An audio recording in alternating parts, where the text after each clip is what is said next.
Hi, and welcome to PowerViews. I'm Dan McDade, your host and president of PointClear. PowerViews is dedicated to finding solutions to some of today's toughest sales and marketing challenges. And my guest today is Anthony Iannarino. Anthony is an entrepreneur, a sales strategist, speaker, and author of the sales blog, which I'll come back to in just a minute. And you can also find Anthony's feature article, How to Make 2013 Your Best Sales Year Ever, in the January 2013 Success magazine, which is on the newsstands now.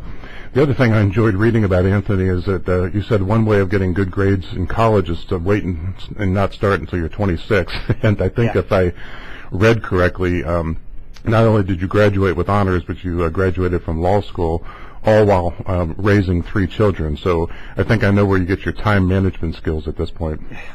The other thing I wanted to do is to say at the sales blog, which will give you an opportunity to point people toward in just a couple of minutes, you talk about in your video that the sales blog is packed with tried and true but battle-tested ideas, and I found that as I've read through the sales blog.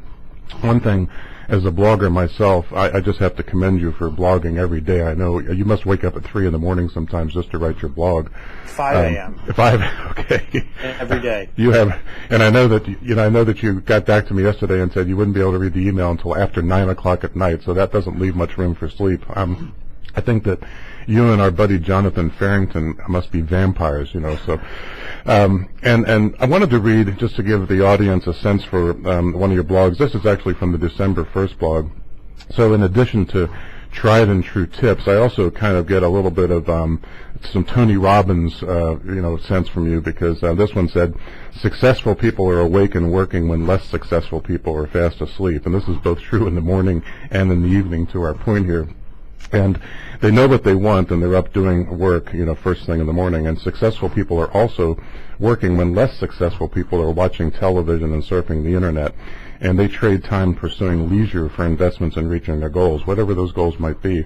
And while less successful people bounce from one thing to the next, the successful diligently grind away on the one thing that they are doing until they get it across the finish line. They don't dabble at work, they go all in.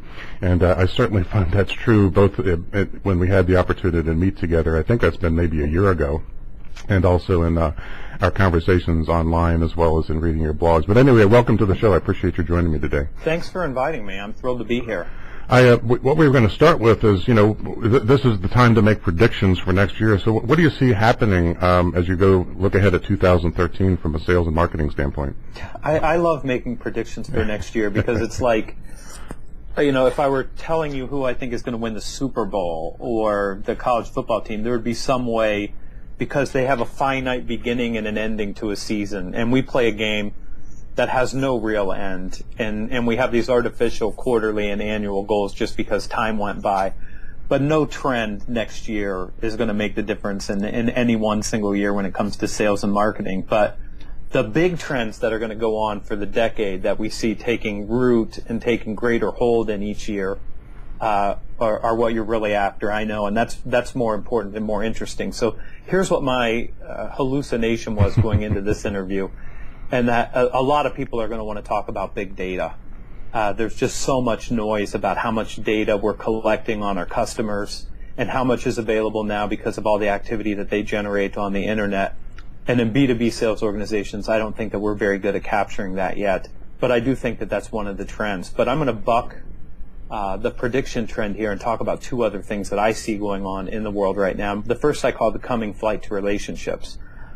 Companies have for too long followed this model that everything that we do is supposed to be a transaction that can be done at the lowest possible cost.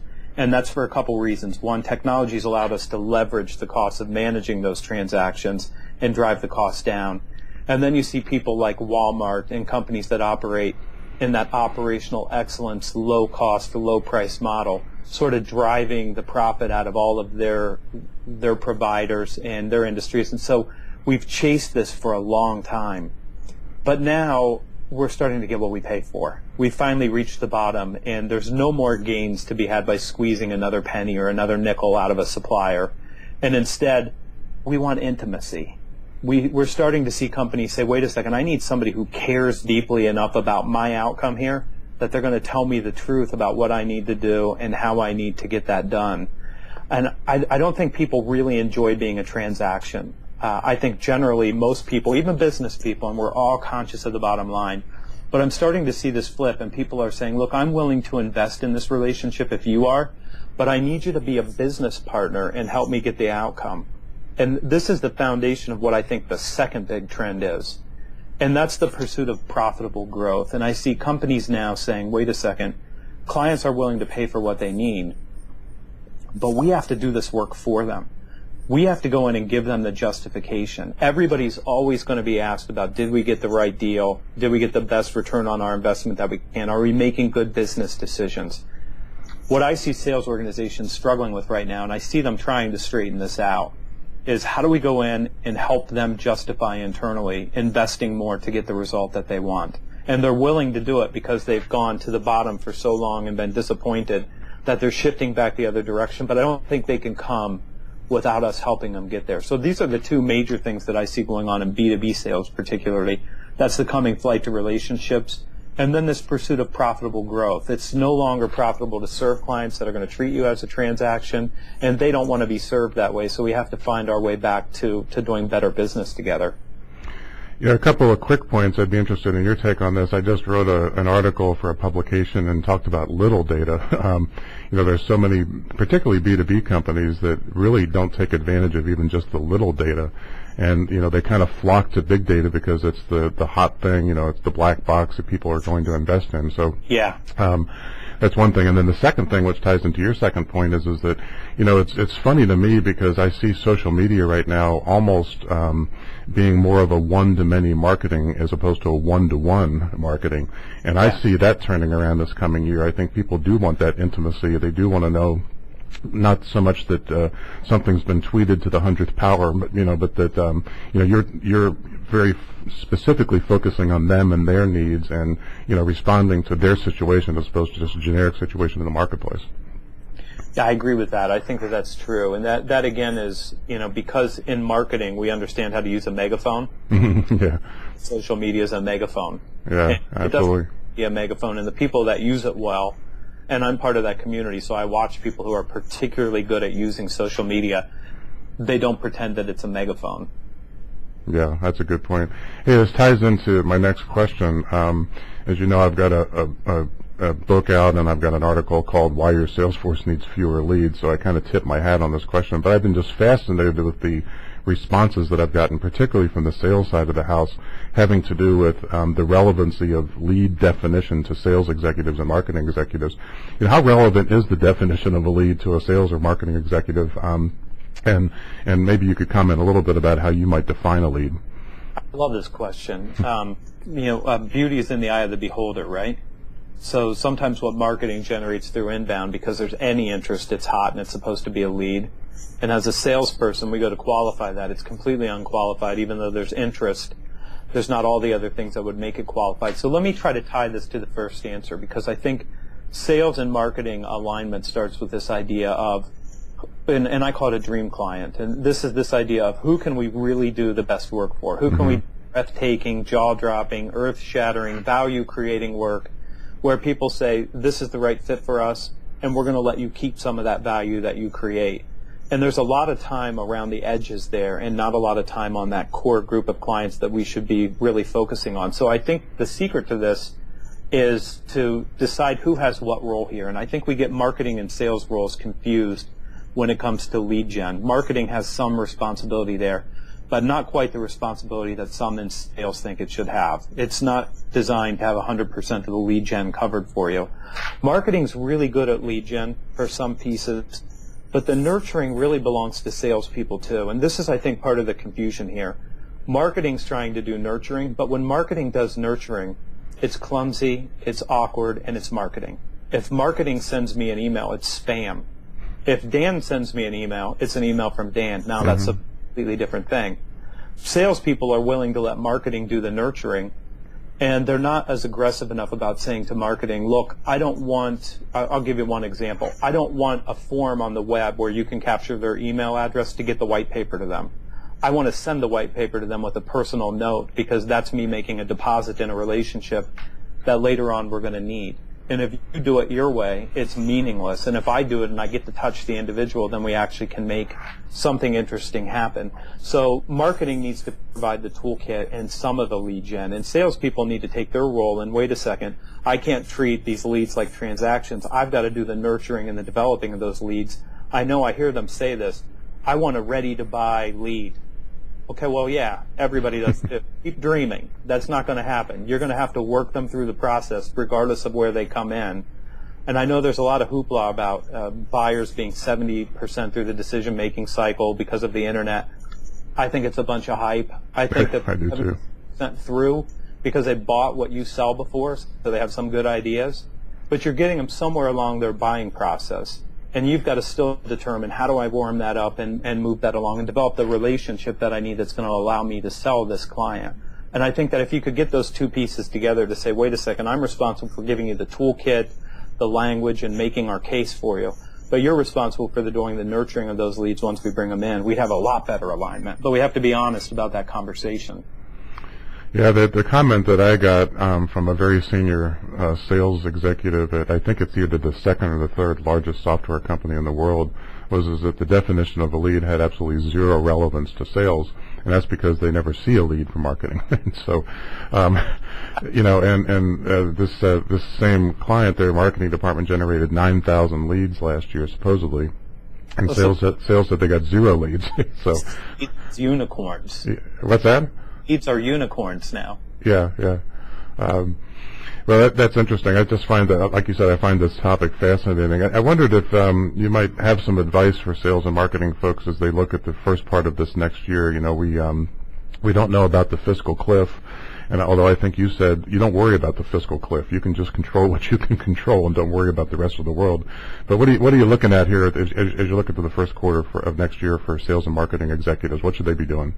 Well, regardless of the fiscal cliff, which I know everybody's concerned about, the real thing I think that I see that's the problem for sales and marketing organizations right now is we're in executive management and we're in leadership. And so we absolutely have to change something. If we're not getting the results we need, it must be that something's wrong and something has to change and we need something new. So we're running around trying to find the shiny new object. We're bringing in this new process, we're bringing in this new methodology, we're bringing in this new group, and none of that is really the right answer. I think what the right answer is, if I could make any recommendation for 2013, focus. Just focus. You've already taken your sales force and your marketing team through all these initiatives. Pick the 2 or 3 that really matter and get them all the way over the line. And that means give them all the time, give them all the attention, all the executive support. But here's what I see happen to sales people in sales management, at least first-line sales management. You keep changing it every year.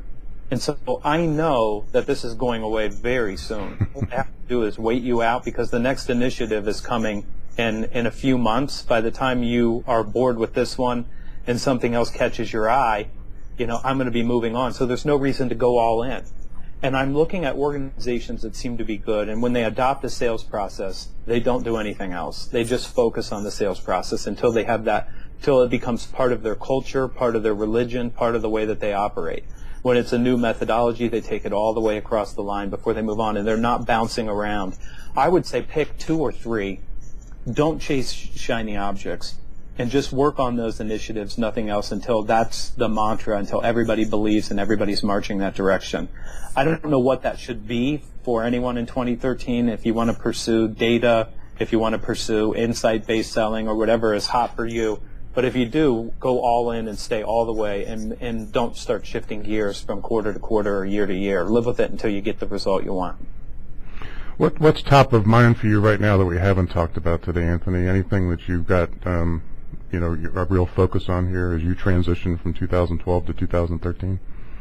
For me, it's business models, and I've been spending a lot of time thinking about and working on business models. I think that things are changing so much, and some of this is being driven by data, and some of this is being driven by the internet and technology, but I see these business models shifting.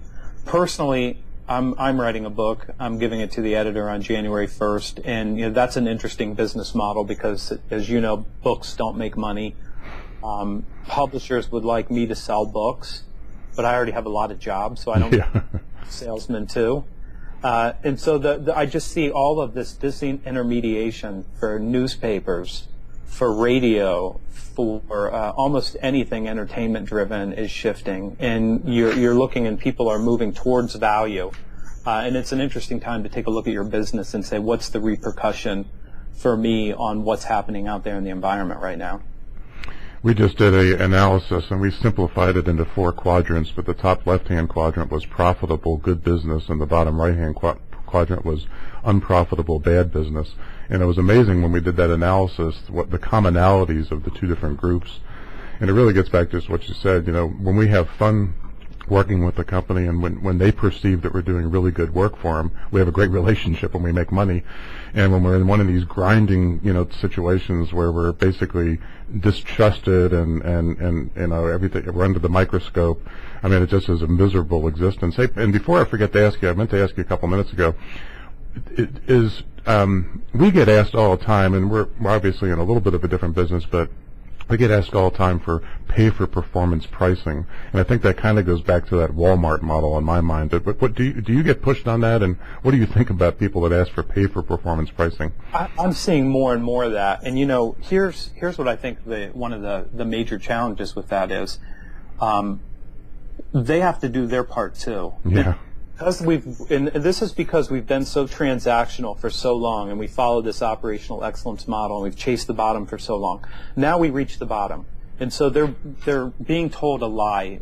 Your clients are being told a lie over and over again, and that's, if I switch vendors, this next vendor will be able to get me a better result than I'm getting now, and I'll have to put forth less energy, and I can pay less money. It's a fantasy. This is the Easter Bunny, the Tooth Fairy, whatever your favorite fantasy story is. There's no truth behind this. You have to start shifting back and going the other direction. So the pay-per-performance, this is the interesting part to me. When you ask about the upside, it turns into, really, it's a penalty for non-performance. Because when you say, look, I'm willing to go to 20% down, but if I overperform, then I want 20% up. Absolutely not. Your pay for performance is, I'll give you the price that you were asking for. And so exactly. That's on that end, because we're still being treated like a transaction. Yeah. I've said this before, and I've written about it on the blog. To a starving man, everything looks like a meal. It doesn't really matter what it is. But the fact of the matter is, you have to have enough clients that you can look at people who are going to treat you like a transaction and say, listen, you have to be willing to do your part of this, or we can't help you. Yeah. And if there is any kind of agreement on pay per performance, that means that we're going to put at risk as much as we gain from the other side, not what our normal price would be. And I think that's a tough conversation for salespeople to have. But what I've seen happen is it disappears. Yeah. Then the conversation just turns into, okay, what's the price? But price-driven buyers are always going to treat you like a transaction. And they're never much fun to work with. Yeah, but believe me, I know, and I learned the lesson. I think you said this in another blog. How many times do we have to do the same thing and learn our lessons? We need to learn our lessons a little more quickly. How can folks get a hold of you? I know that I read the sales blog and I enjoy that, and perhaps you can pass along some contact information to our viewers. www.thesalesblog.com. There's a contact page that goes directly to my email, and I'm happy to connect with people however they want to connect. If you want to connect on Twitter or LinkedIn or Google+, whatever works for you, I'm happy to connect whatever way makes sense. There's also on my contact page on the blog my phone number, my Skype address, and I'm willing to connect with people however makes sense.